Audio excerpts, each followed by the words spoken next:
And I realized through the work that I've been doing over the years how important relationships are to everything. Because a lot of the broken homes, a lot of the dysfunction that we face organizing and building in the conscious community comes from a result of trauma. A lot of trauma comes from broken homes. A lot of broken homes start with broken relationships. So this whole relationship, and I was a sociology major, I have to say that, at Howard University. So social topics fascinate me from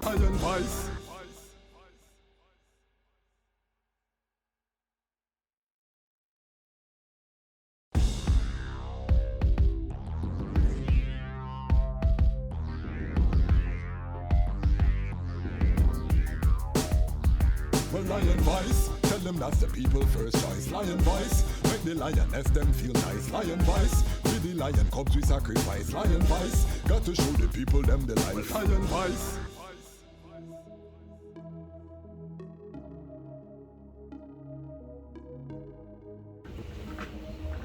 Greetings in that divine name of His Imperial Majesty, Emperor Haile Selassie I, King Rastafari. Glory and honor in the name of the balance. His chosen Queen Empress was Zero Menen.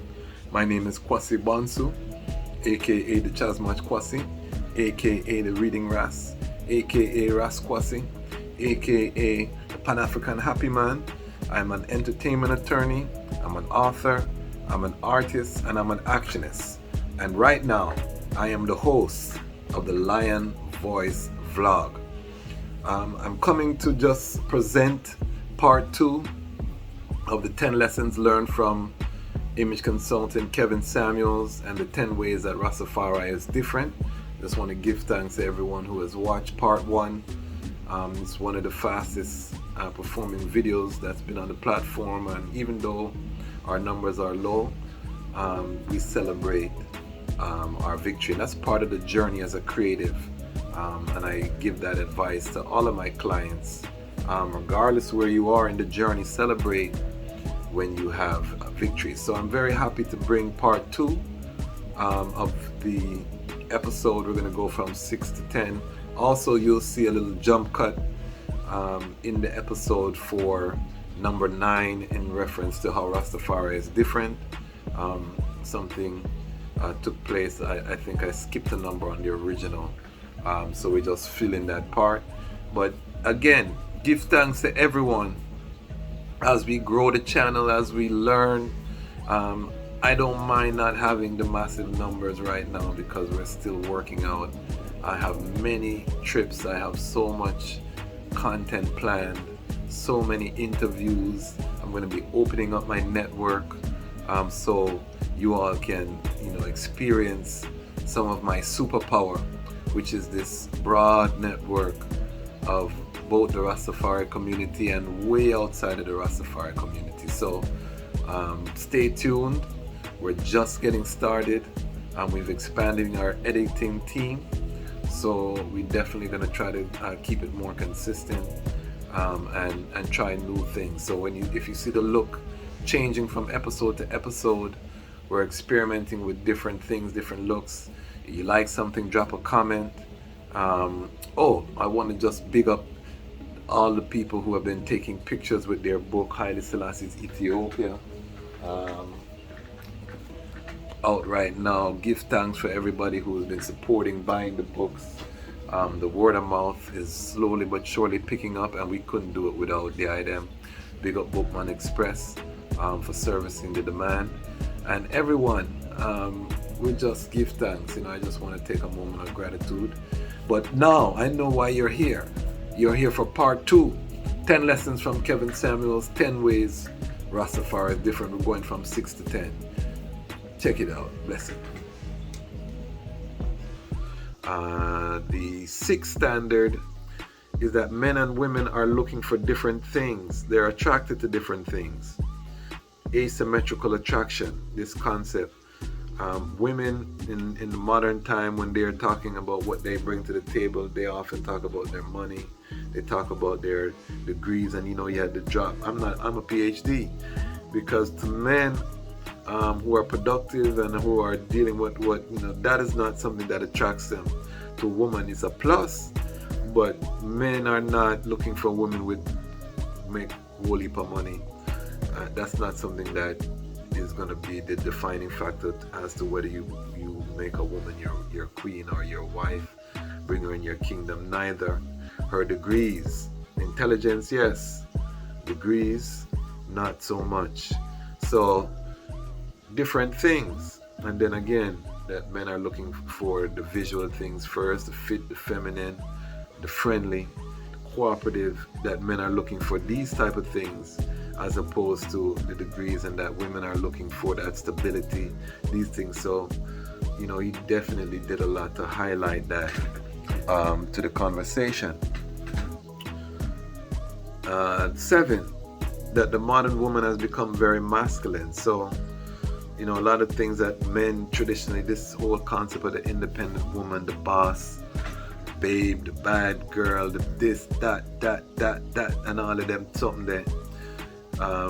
That feminism brought to the table to try to get the woman to be independent. I don't need a man. Territorial, you know, women being very masculine, goal-oriented, the career focused, you know, the career before everything.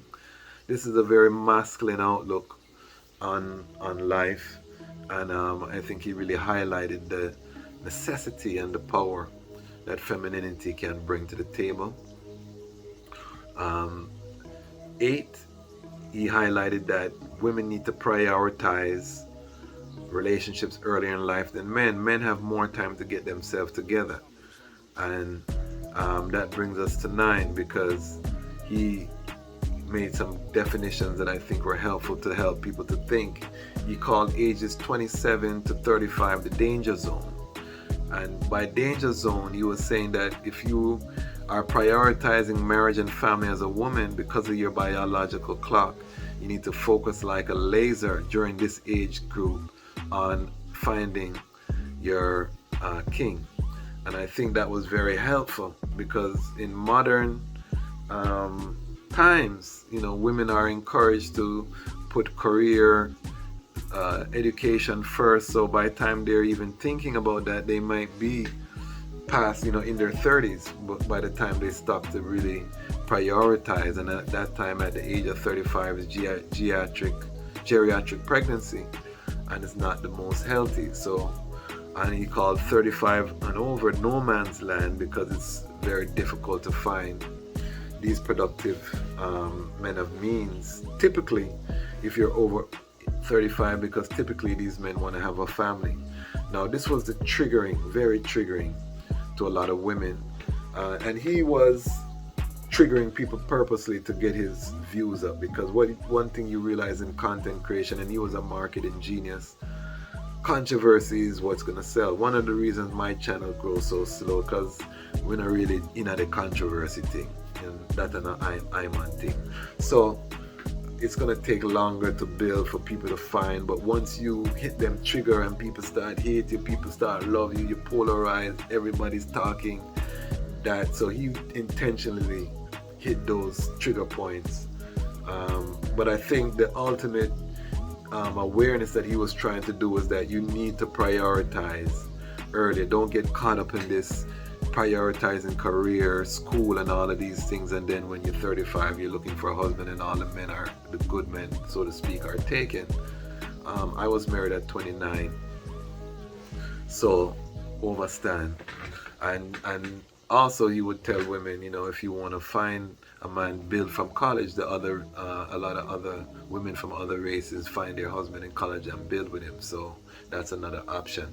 So I think that discussion is important, because I think a lot of black families, we preach education to our daughters, and you know what I mean, we're not telling them to prioritize finding that husband, and then it's difficult. We have all of these, you know, I know so many beautiful single professional smart women, and many of them wish that they had prioritized, you know, because they may have had a relationship that was good, but they didn't want to get married at that time because they wanted to put their career or something else. And then them man, they go on, they can, get married in their late 30s, 40s and still have children and have that family. But the woman doesn't have that same benefit. So I think that was a uncomfortable, but it was a very good lesson that was brought to the discussion. Number 10 was that therapy is a good thing, and that a lot of us are traumatized from childhood, and we bring the trauma into the dating market, and that the dating market doesn't care. The courtship market doesn't care about your trauma. You have to deal with your trauma and then come ready to engage. So you would often recommend therapy, and I think normalizing therapy is good, because I'm realizing how much trauma is out there in our community, and we really have to prioritize mental health in the discussion. All right, so those are 10 lessons that I believe can be learned from the content of the brother Kevin Samuels. Again, rest in peace, blessing to his family. I do believe he was an angel, a messenger that came to shake up this conversation at this time, because repatriation, everything that we're doing, the liberation of black people cannot happen without the black man and the black woman healing the rift that was exacerbated during the transatlantic and Arab slave trade, and that that's where some of the core of the rift. But as we see in American statistics, African Americans were married at the highest rate until 1960. The rise of feminism, some social engineering policies helped to derail that, the war on drugs, a lot of different COINTELPRO, the killing of our black leaders, a lot of things contributed to destroying the black family. So we have a lot of work to do, and I think relationships are key. This brother, no matter how polarizing, helped to ignite a conversation that will live long beyond him. The Almighty remove him from the earth. His work was done. Give thanks for the passing through. Now let's talk about the Rastafari standard. How does Rastafari differ? I'm going to give you 10 ways that Rastafari differ. The emphasis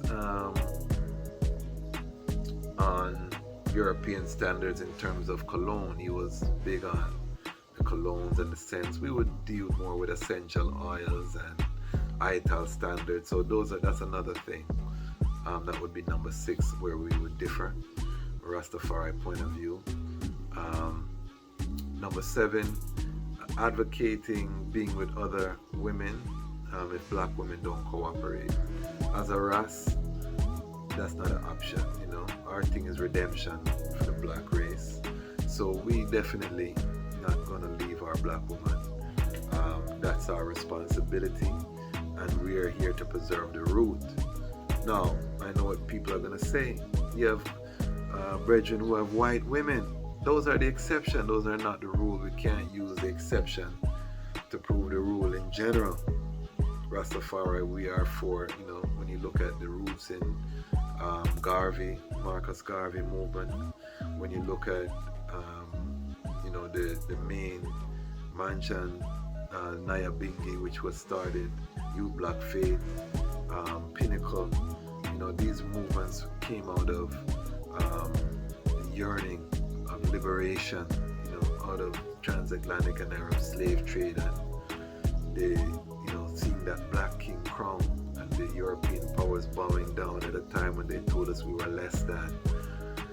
When we were taken into bondage, our black woman was there. So in our redemption, there's no way that we could leave our black woman at the bottom of the ship or in bondage in Babylon, or say that she's a responsibility, no matter how unruly.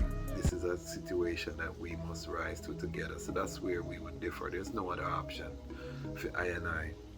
Now, if you're unruly, know that there's a lot more black women than black men. So that not means say every black woman are gonna get saved. We're not saying that, but we're saying that you can find one of your sisters to link with, to merge with on this redemption chart. So that's where we would differ. We would not abandon the black woman for a thing. Number 8, I think just the general levity. Again, we would differ. So he was advocating marriage, and I think he himself should have really been prioritizing marriage. I don't get the sense that he was. I think he was still having a good time, he was enjoying wealth and these things, and if he had prioritized marriage and had a strong queen by his side with his uprising, I think they would have advocated for him to get health checkups more regularly. You see, when you have a queen, this is one thing that married men know. You may get frustrated because you're queen. You see, when you have that little pain on your side or that chest pain, your queen is gonna make sure you deal with it. You need glasses right now. I need a new prescription, my queen. Dep on the case. You understand? But as a man, single, you out there, you're just gonna do what you want. So the levity, you know what I mean? What you are preaching to the mass in terms of prioritizing marriage, you have to live it. And that is, again, the Rastafari standard where I would differ with the brethren. So number 9, in the ways that Rastafari is different, is that there were certain points and certain episodes, if you watch Brother Kevin Samuels, where, and this brother was a very patient brother, but he did something what is known as matching the energy. So when the females came with the disrespect, then he would match the disrespect. If he had to call a sister out of their name, he would do it with no remorse. One of the ways that Rastafari is different is that we don't advocate matching energy. That means if someone tries to move you to wrath, we're not necessarily going to move to the wrath. As a man, I believe you have to be decisive. Whatever action you take it decisively. That is a masculine thing to do. Going back and forth with a woman to eye is not what I would recommend in any circumstance. Now, having said that, we recognize that his show was also, there was an entertainment value. So some of the back and forth is what made the show so popular. And as I said, he was a marketing genius. I'm sure he knew that. So, when they went there, of course he's gonna go there, and that's, the comedy. He would press the buttons on them, make fun of them, whatever it took in that moment. And again, for an entertainment platform, that was what he chose to do. In real life, Rastafari, we're not gonna match the energy. We take care of ourselves, or we deal with it decisively. But we're not going to, and when I say decisively in terms of relationships, I'm not talking about box down a woman or whatever. I'm talking about either you're going to take care of yourself in the moment, or you're going to terminate the relationship or terminate the interaction because nobody wins. If somebody's heated and you see they're not reasoning with it, logic, it's purely emotion, then it's not going to be in your best interest to continue that conversation, particularly as a man. So the matching of the energy, Rastafari would not advocate the matching of energy or being moved to anger to the extent where you have to call somebody out of their name or engage in getting down on somebody else's level. And I stay within the heights. Number 10, the emphasis for Rastafari: repatriation is a must, the building of the African continent. Now, one of the great things I loved about the brethren Kevin Samuels was he was saying black men need to build an independent black media, and I support that 1,000%, because again, the whole Lion Voice vlog is about the lions telling their own story, building your kingdom while stepping out of Babylon jungle. So I definitely agree, but of course for Rastafari, our standard is repatriation as a must, the building of the African continent. So it's more expansive than I even think the manosphere and Brother Kevin Samuels. So those are just 10 things that we disagree or that differ in terms of the Rastafari standard, because they're not necessarily even all of them disagreements, are just ways that we differ, and we can differ and still partner. Again, I know the brother was very triggering to many women. A lot of women hated his guts. However, I do, in my opinion, believe that he ignited a conversation that was much needed. The status quo was not good. And sometimes you have to rip the band-aid off a sore so that the healing can happen. And I believe the Almighty sent him to ignite the conversation. Now he's gone, the conversation will continue. Again, I was inspired to start relationship conversations, but I'm my own community as an actionist, you know, as an action man, as a married man, realizing, okay, this brother is having the courage to give his opinion. He's not even married. You know, I were married 15 years. We've gone through the ups and downs of the union. We studied His Majesty. We need to be out here reasoning, because younger brethren don't have anywhere to turn to get solid information about being in relationships, and nobody's touching it. You know, so again, I saw that if this brethren was doing it, then why not Rastafari? So again, we salute his uprising. We say rest in peace and power to the brethren, blessings to his family, and we give again this offering to acknowledge his coming. 10 lessons learned from Brother Kevin Samuels. And this is important, that we as black men tell our own story, because the time has come for the lions to tell their own story, and this is the lion's voice. Lion voice.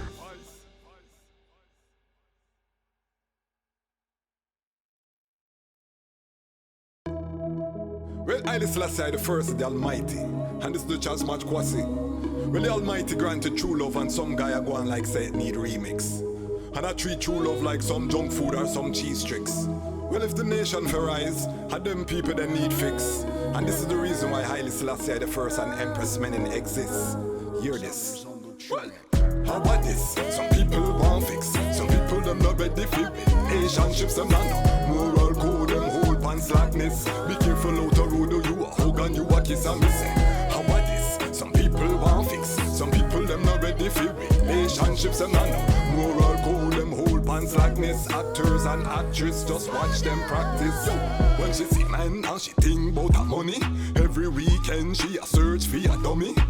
Them your boy Joe grind, them a study. Even though the boy know things coulda get bloody. If they book up in a hobby find out. Now you in somebody house with a matic in a mouth. The things we do fi clout, what is it about? You fi seek true love, love it at the jungle road, yo.